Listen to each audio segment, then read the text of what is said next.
It is somewhere past midnight, and the house has gone completely still. Everyone else is sleeping the way people sleep when the day settled them, when the life they have feels like the one they were meant for. But you are awake, not from worry exactly, not from anything you could name to someone who asked. There is a weight in the room that only you can feel, and it has been there for years. Something underneath the silence, something underneath your own breath, a knowing that has no name in any language this world gave you. You have carried it through every room you have ever lived in, through every relationship that did not quite hold you, through every night that felt exactly like this one. That knowing you feel in the dark, this is what it has been trying to tell you. You have spent a long time trying to understand what is wrong with you. Not in the dramatic way, more quietly than that. In the space between conversations, when you realized the other person had stopped understanding you 3 sentences ago and simply kept talking. In the way you leave gatherings feeling hollower than when you arrived, as if being around people cost something that takes days to replenish. In the way certain friendships simply dissolved, not from conflict, not from betrayal, but from a slow incompatibility you could feel long before they could name it. You have wondered if you are too much, if the depth you carry makes you difficult to hold. You have made yourself smaller, quieter, more careful, less, and felt something essential in you go dim each time you tried. You have woken at hours like this one, carrying the weight of a life that feels like it was designed for someone more accustomed to being alone, someone who needed less, someone who found it easier. And what I need you to understand, before anything else, is that none of this is happening to you by accident. There is a word for what you are, not a label to file yourself into. An explanation, the first honest one, for why you have felt, for as long as you can remember, like you were made from a different material than the people around you. You are a starseed, a soul that did not originate in the frequency of this world. A consciousness that agreed, before this body existed, to enter the human experience fully, with all its limitation and forgetting, because something was needed here that only a soul carrying your specific signal could provide. And before you arrived, something was signed, not metaphorically, a pre-incarnation agreement between your soul and the intelligence overseeing this planet's unfolding. That contract specified everything: your body, your family, your gifts, the conditions under which your mission would develop, and the ones that have hurt you most. The Galactic Federation does not place souls randomly. The aloneness you have been reading as failure, the years of connection that could not hold you, the friendships that dissolved without explanation, the inexplicable feeling of moving through a world that was not quite built for you. None of it was accidental. All of it was architecture. Today, we are going to name exactly what has been happening inside you, not so you can understand it intellectually, but so that you can finally stop carrying it like it was a flaw. The isolation you have been surviving was never a wound waiting to heal. It was a design. Before you took this body, before you moved through the forgetting that comes with every incarnation, your soul reviewed the map of this lifetime. Every relationship that would form and then release, every season of solitude, every moment of standing in a crowded room feeling the ache of being unseen, not because you were invisible, but because what you carry cannot be perceived at the frequency most people currently occupy. You did not fall into aloneness.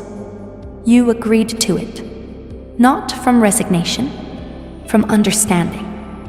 Because a signal still developing cannot be subjected to constant interference without consequence. Because a mission of the kind you carry requires a specific internal architecture that cannot be built in proximity to energies, asking you to make yourself smaller, just to survive the connection. Every person who could not stay was part of the plan. Every silence that stretched longer than you could bear was precision, not punishment.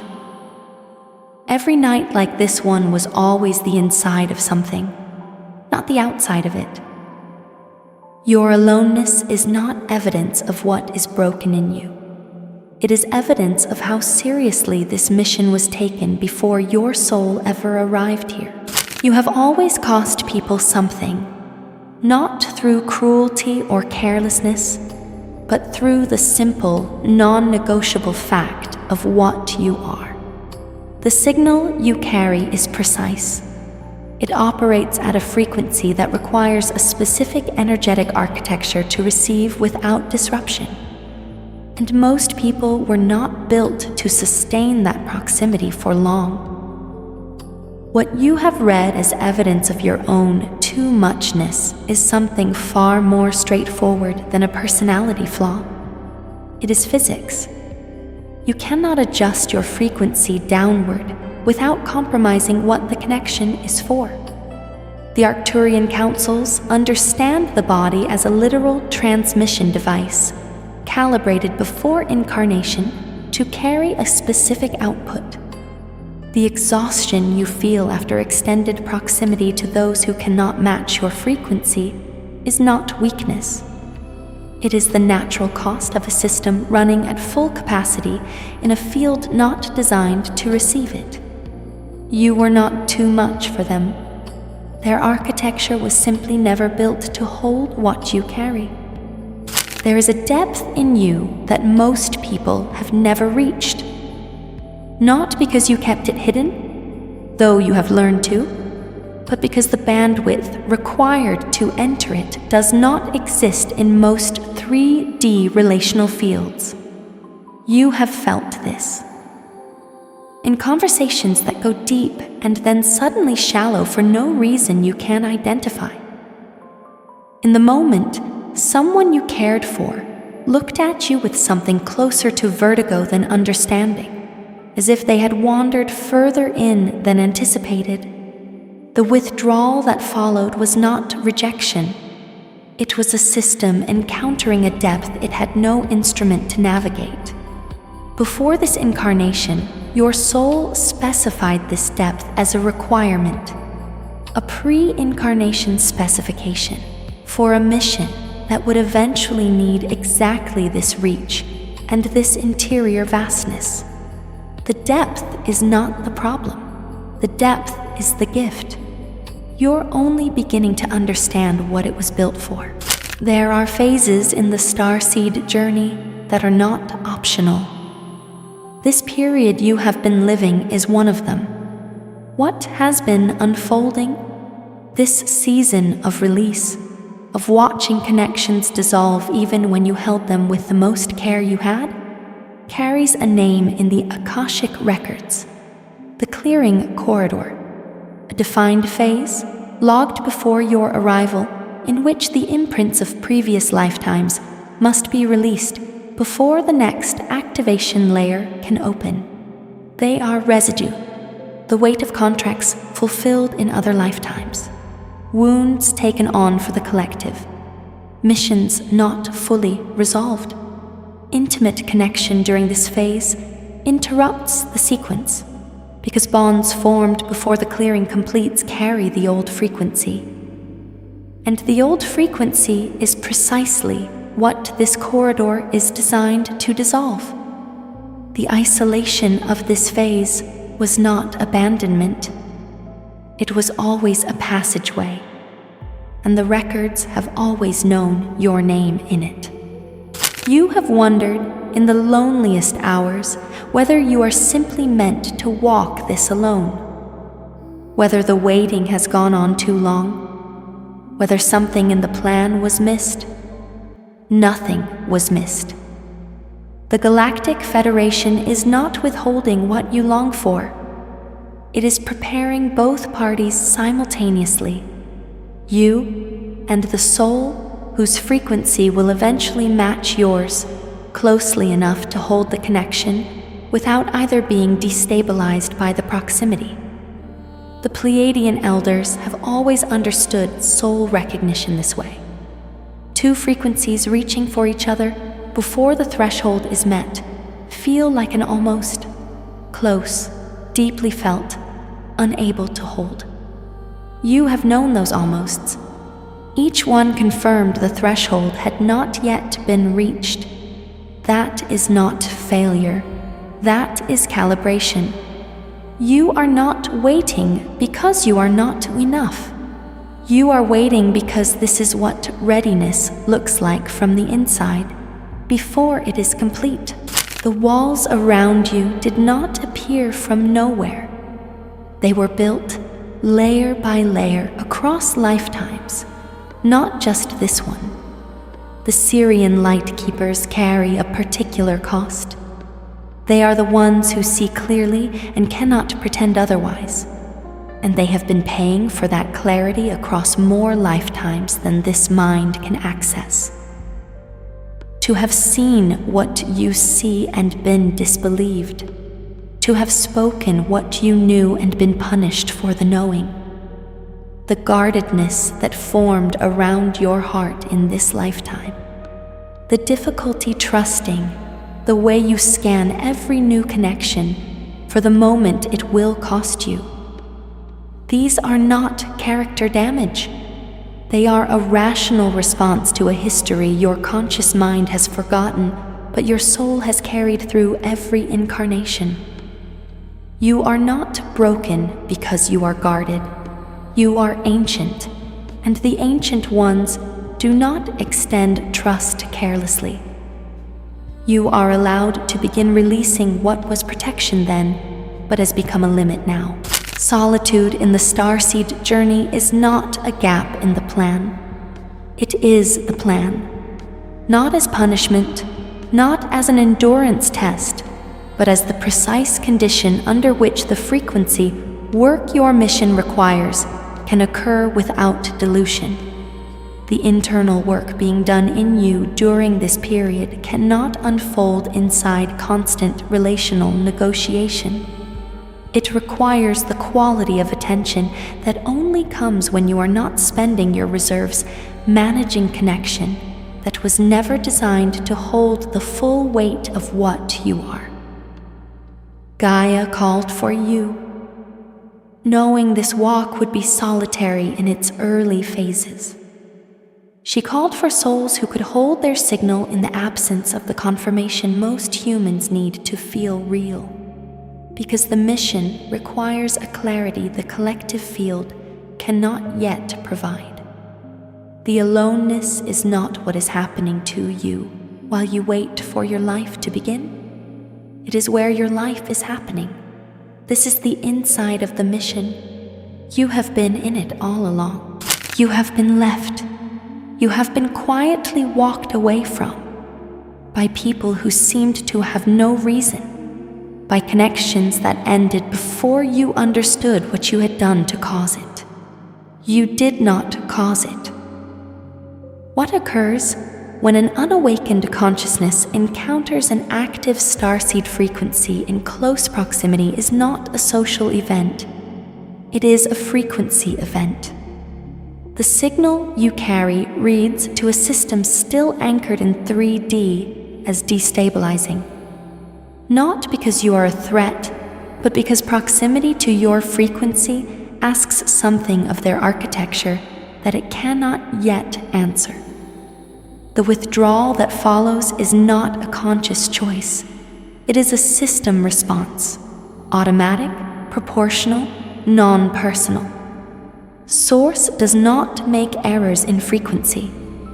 What 3D consciousness does in response to your signal is information, not rejection. A reading of what you carry, proportional to its actual weight. You were never rejected by people. You were registered by frequency. And that is a very different thing. There is a kind of tired that has nothing to do with sleep. You know this tired, the one that is there when you wake up, before the day has asked anything of you. The one that settles into your chest on quiet afternoons, when the light is low and you look at the week ahead and are not sure, honestly, whether you have what it takes to cross it. This is not ingratitude. This is not something any diagnosis could name. This is what it feels like to carry something the world has no infrastructure to receive. Held in the body for years, longer than should have been asked of anyone. You have been in rooms full of people and felt the specific texture of not being reachable. Not because they weren't trying, because the distance between your interior world and the surface most people inhabit is too wide for ordinary bridges to cross. You have loved people who could not find the place in you where you actually live. You have sat at tables where the conversation moved around you like water around a stone, present, unincluded, wondering if this is what the rest of your life will feel like. You tried to want less, explain yourself more clearly, need differently. And the weight remained, because the weight was never about what you were doing wrong. There have been moments, private ones, never shared, when you wondered whether the depth you carry is a gift or a sentence, whether you chose this life, or whether it chose you and left you no way back, whether you chose this.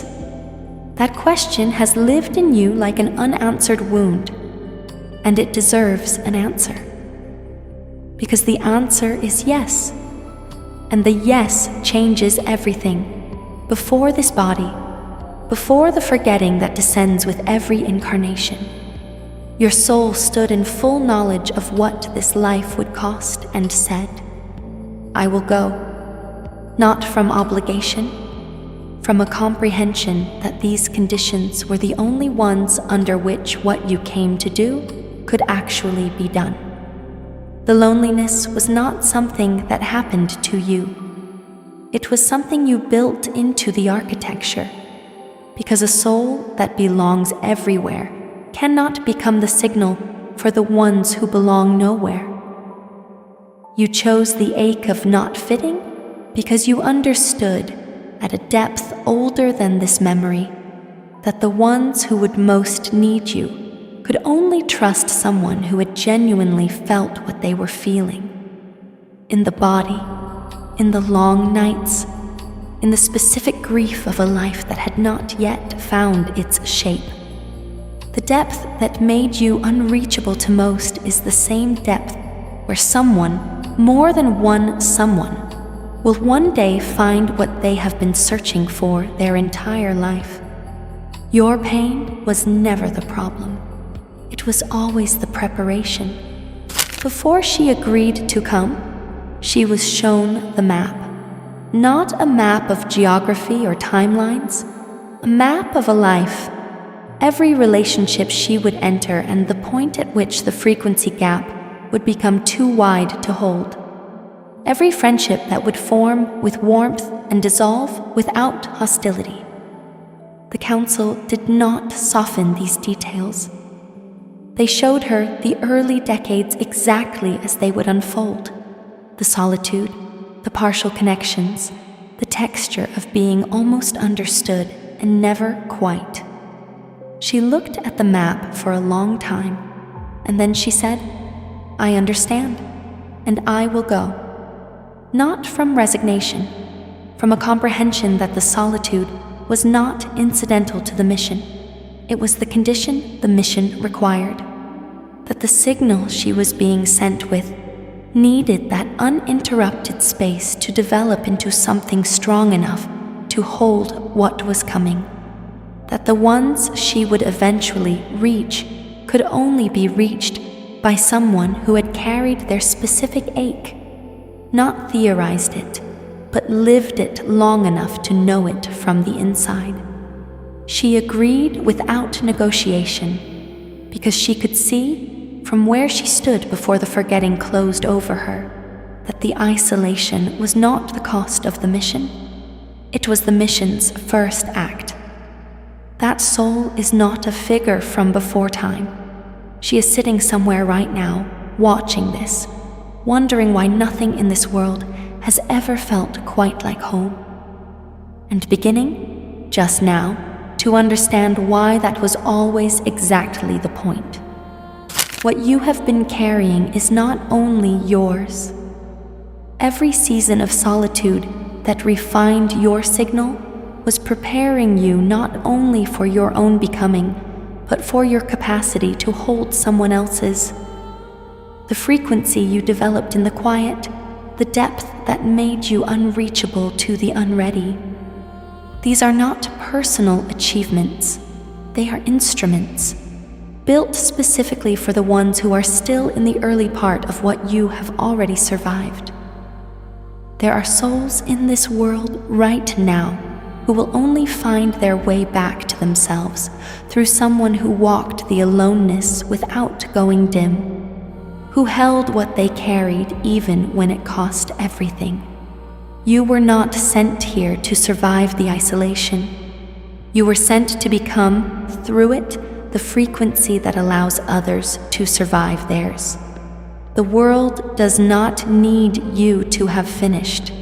It needs you here, carrying what you carry, for the ones heading toward the place you have already been. Before you go, I want to ask you something. Go to the comments and tell me, what is one relationship, a friendship, a bond you held as carefully as you knew how, that you had to release as your frequency shifted? And what opened in the silence after you let it go? Name it, even if it still carries edges. If something in this reached you, share it with someone still reading their aloneness as failure. They do not need to know why. They only need to receive it.